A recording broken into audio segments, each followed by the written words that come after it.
Hey everyone, welcome back to my channel once again. आज हम बात करने वाले हैं एक्यूट बैक्टीरियल कंजंक्टिवाइटिस के बारे में। तो चलिए फिर स्टार्ट करते हैं बिना किसी देरी के। So the first slide is acute bacterial conjunctivitis is also known as mucopurulent conjunctivitis. तो इसे म्यूकोप्लुरेंट कंजंक्टिवाइटिस क्यों बोलते हैं? इसीलिए बोलते हैं because acute bacterial conjunctivitis is characterized by hyperemia and mucopluent discharge। Okay, तो इसमें हाइपरेमिया होता है और म्यूकोप्लुरेंट डिस्चार्ज से इसको हम लोग आइडेंटिफाई करते हैं, तो that is why it is known as mucopurulent conjunctivitis. So mucopurulent conjunctivitis क्या है? That is the secretion which involves both mucus and pus. इसके अंदर म्यूकस और पस दोनों होगा, म्यूकस प्लस पस। तो this is also known as mucopurulent discharge. Okay, तो अब बात करते हैं जो बैक्टीरियल कंजंक्टिवाइटिस का। मैंने लास्ट लेक्चर में मैंने आपको बताया था कि बैक्टीरियल कंजंक्टिवाइटिस के 4-5 टाइप होते हैं। तो उनमें से एक टाइप था that is acute bacterial conjunctivitis, और उनमें से सबसे ज़्यादा जो कॉमन है that is our acute bacterial conjunctivitis. So अगर आपने लास्ट वीडियो मेरा नहीं देखा है तो प्लीज़ गो एंड वॉच, ताकि आपको उससे बेसिक्स क्लियर हो जाए और इसमें आपको समझने में दिक्कत ज़्यादा ना हो। So this is the eye which is totally red, we call it fiery red. What we call fiery red, fiery red. अब ये फेयरी रेड क्यों बोलते हैं, इसका राज अगले स्लाइड्स में है, तो चलिए देखते हैं क्यों बोलते हैं fiery red. So common causative bacteria क्या है? That is Staphylococcus aureus, Staphylococcus aureus, Koch Weeks bacillus, pneumococcus and streptococcus. These are the common causative bacteria जो कि इन्वॉल्व होते हैं एक्यूट बैक्टीरियल कंजंक्टिवाइटिस के अंदर। बात करें अगर क्लिनिकल फीचर्स की, तो सिम्टम्स इसमें जो स्टार्टिंग सिम्टम्स पेशेंट कंप्लेन करेगा वो बोलेगा I have discomfort, I have foreign body sensation, I have redness. Okay, तो ये 3 चीज़ एकदम स्टार्टिंग में वो कंप्लेन करेगा। उसके बाद क्या क्या हो सकता है? That is our mild photophobia.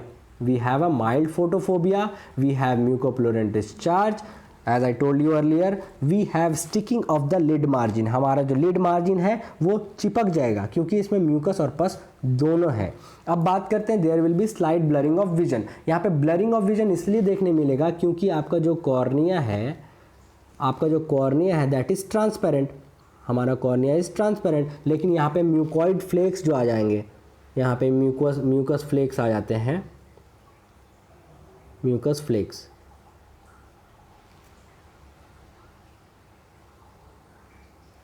आ जाएंगे यहाँ पे। तो म्यूकस फ्लेक्स से क्या होगा? जो लाइट आएगी दैट विल स्कैटर और there will be problem in the refraction, so ultimately causing the blurring of vision. समझे क्यों हो रहा है blurring of vision? So these are the symptoms which are associated with the acute bacterial conjunctivitis.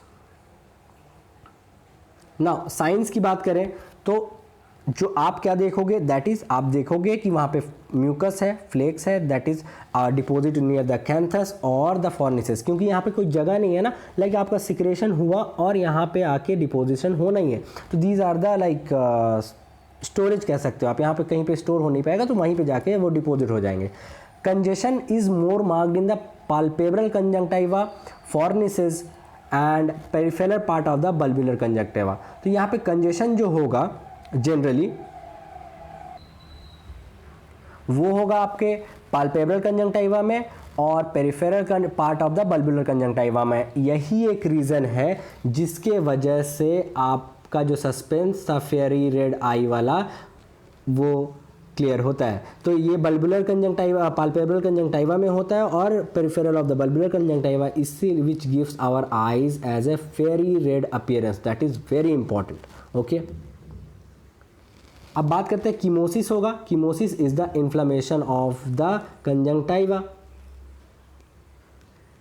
inflammation, and also the papillomaphine type may be seen. यहाँ पे थोड़ा swelling हो जाता है कंजंक्टिवा के, एंड यहाँ पे पैपिला देखने मिलता है। आईलिड्स भी थोड़े सूज सकते हैं। ओके, दैट इज आईलिड्स में बिकम ओडोमेटस। नाउ क्लिनिकल कोर्स, तो ये जो आपका एक्यूट बैक्टीरियल कंजंक्टिवाइटिस है ना, वो तो बायलेटरल टाइप का होता है जनरली। बायलेटरल कहने का मतलब ये है ये दोनों आंखों में होगा, ये आप सबको पता होगा। लेकिन अब दूसरी बात जानने की ये है कि अगर एक आंख में आपको एक्यूट बैक्टीरियल कंजंक्टिवाइटिस होता है तो वो कुछ दिन बाद दूसरे आंख में भी हो सकता है। Okay, this is the second meaning. One eye may get affected a day before other.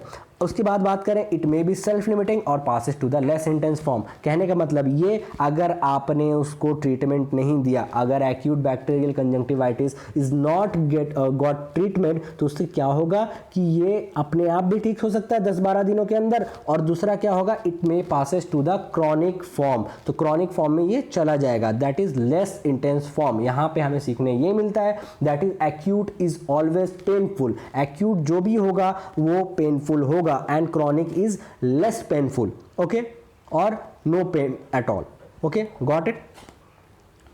उसके बाद बात करते हैं वेरी इंपॉर्टेंट पार्ट, बीमारी समझ ली, सिम्टम समझ लिया, साइन समझ लिया, और कैसा दिखता है सब कुछ देख लिया हमने। अब देखते हैं कि डायग्नोज भी कर दिया हमने, तो हम लोग करेंगे क्या, ट्रीटमेंट क्या देंगे। तो फर्स्ट ऑफ ऑल आपको पता होना चाहिए कि ये बैक्टीरियल है, तो बैक्टीरियल को हम लोग देते हैं एंटीबायोटिक। अब एंटीबायोटिक कौन सा देना है, तो एंटीबायोटिक सेलेक्ट करने के लिए सबसे पहले हम लोग क्या करेंगे, we will take the scrape and scraping लेंगे, कुछ सैंपल ले लेंगे, ठीक है। सैंपल लेके we will give it to the laboratory में देंगे, देखेंगे, और तो पता चलेगा कौन सा बैक्टीरिया इज इन्वॉल्व।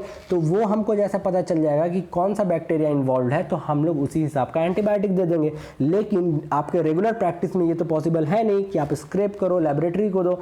तो हम लोग क्या कर सकते हैं, we can go for the wide spectrum antibiotics, wide spectrum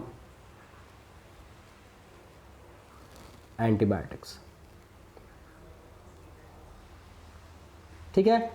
तो सबसे पहले ट्रीटमेंट स्टार्ट करना है antibiotic such as chloramphenicol, tobramycin etcetera, ठीक है, जेनिटामाइसिन एक्सेट्रा। तो ये इस टाइप का एंटीबायोटिक से स्टार्ट करना है। अगर पेशेंट तब भी रिस्पॉन्ड ना करे एक हफ्ते के बाद, तब आपको क्या करना है, you have to change the antibiotic to the quinolones group of antibiotics, quinolones group of antibiotics which include moxifloxacin, gatifloxacin, ciprofloxacin. जो फ्लॉक्सासिन वाले ग्रुप है ना, वो एंटीबायोटिक हम लोग स्टार्ट कर देंगे। ओके, सो एंटीबायोटिक का तो अपना फंडा क्लियर हो गया, ठीक है। स्क्रेप करेंगे, स्क्रेप पॉसिबल नहीं है तो फिर हम लोग वाइड स्पेक्ट्रम यूज़ करेंगे। अगर वाइड स्पेक्ट्रम से भी काम नहीं हो रहा है तो we will give the quinolones group of antibiotics. अब बात करते हैं दूसरा, irrigation of the conjunctival sac. Irrigation क्या करना है, इसका मतलब क्या है कि we will have to give the warm we will have to wash the conjunctival sac by lukewarm water, lukewarm water। तो lukewarm water का मतलब क्या, थोड़ा गुनगुना पानी से बोलेंगे पेशेंट को, you wash your conjunctival sac। उससे क्या, लेकिन उसके साथ उनको ये भी बोलना है कि वॉश करें, लेकिन ज़्यादा ना करें। ज़्यादा क्यों ना करें, क्योंकि आप जब वॉश करोगे तो आपका जो गंदगी वो तो वॉश होगा, मानता हूँ, लेकिन उसके बाद क्या होगा, आपका जो टीयर्स है वो भी वॉश अवे हो जाएगा। तो टीयर्स भी आपका साथ साथ वॉश हो जाएगा। तो उससे क्या प्रॉब्लम है, वॉश हो गया तो, क्योंकि उसके अंदर लाइसोसोम्स है ना, तो वो आपके डिफेंस मैकेनिज्म में काम करता है ना, इसीलिए वो वॉश हो गया तो आपका प्रॉब्लम और बढ़ सकता है। ओके, अब बात करते हैं लास्ट डार्क गॉगल्स की। तो dark goggles will have to prescribe for reducing photophobia. Okay, now no bandage. No bandage का मतलब we will not have to put any kind of bandage on the eye. क्यों, bandage अगर लगा दिया तो क्या हो जाएगा, बैंडेज लगा दिया तो ये प्रॉब्लम हो जाएगा कि बैक्टीरिया हो जाएंगे खुश। अगर बैक्टीरिया एक बार खुश हो गए तो वो स्टार्ट कर देंगे ग्रो करना, मतलब उनके लिए एक फेवरेबल कंडीशन आप क्रिएट कर रहे हो बैंडेज देके कि वो ग्रो करें, अच्छे से ग्रो करें। और दूसरा प्रॉब्लम क्या है कि जो भी आपका जो म्यूकोप्लुरल डिस्चार्ज है उनको एस्केप करने का जगह तो मिलेगा नहीं, ठीक है, तो वो आपके लिए और प्रॉब्लम होगा। तो we should not prescribe a bandage during the acute bacterial conjunctivitis. Same as steroid के लिए भी मना कर देंगे, we will not prescribe any kind of steroid. क्यों? स्टेरॉइड से आपके फर्दर कॉम्प्लिकेशंस बढ़ सकते हैं, स्टेरॉइड से आपको ये प्रॉब्लम होगा, it may lead to the corneal ulcer. Okay, got my point. Now lastly pain है और सूजन है, तो सूजन और पेन को कम करने के लिए we have the drug that is anti inflammatory and analgesic drugs, जिसमें इबुप्रोफेन आते हैं और पैरासीटामोल कैटेगरी के ड्रग्स आते हैं। नाउ अब इतना सारा दवाई प्रिस्क्राइब कर दिया, अब उनको कुछ प्रिवेंटिव मेजर्स लेना पड़ेगा। लाइक पेशेंट्स की भी एक रिस्पॉन्सिबिलिटी है दैट ही और she should have to take the preventive measures such as आपके हाथों को साफ रखें, आपके हैंडकरचीफ को साफ रखें, अपने टॉवल्स को साफ रखें, अपने आसपास के इन्वायरमेंट को साफ सुथरा रखें, तभी ये बीमारी खत्म हो पाएगी। दैट इज़ लाइक आप अगर गंदे रहोगे तो आपका वो जो है कंटामिनेट होता रहेगा और आपका कंडीशन ठीक नहीं होगा और रिकरेंस होने के भी चांसेस हैं। So we'll have with the along with the drugs we'll have to ask the patient to take preventive measures, that is more important than the drugs. Okay, तो आज के लिए बस इतना ही।